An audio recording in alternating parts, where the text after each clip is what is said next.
যে সুপার পাওয়ারটা পৃথিবীর বুকে মাথা উঁচু করে দাঁড়িয়ে থাকবে, সেটার নাম হচ্ছে ইসলাম। সেটার নাম কি? তার নমুনা গোটা বিশ্বব্যাপী আছে না নাই? ইসলামকে যত দমাইতে চায় এটা আরো উপরের দিকে ওঠে। সুবহানাল্লাহ কইবেন না?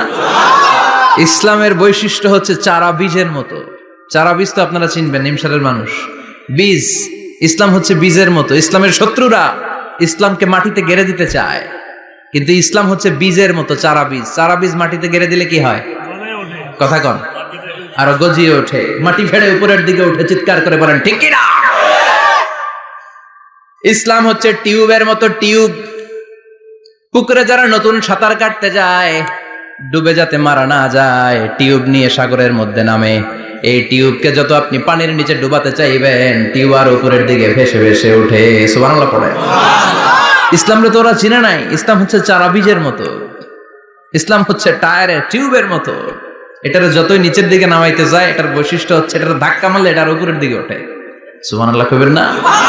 গোটা বিশ্বব্যাপী আজকে ইসলামের গণজোয়ার, হাজার হাজার লোক কালিমা পড়ে মুসলমান হচ্ছে। গত কিছুদিন আগে আফ্রিকাতে এক লোক এক গ্রামের কয়েক হাজার মানুষকে এক ময়দানে দাঁড় করিয়ে একসাথে শাহাদাতের বাণী পাঠ করিয়ে মুসলমান বানায় ফেলছে।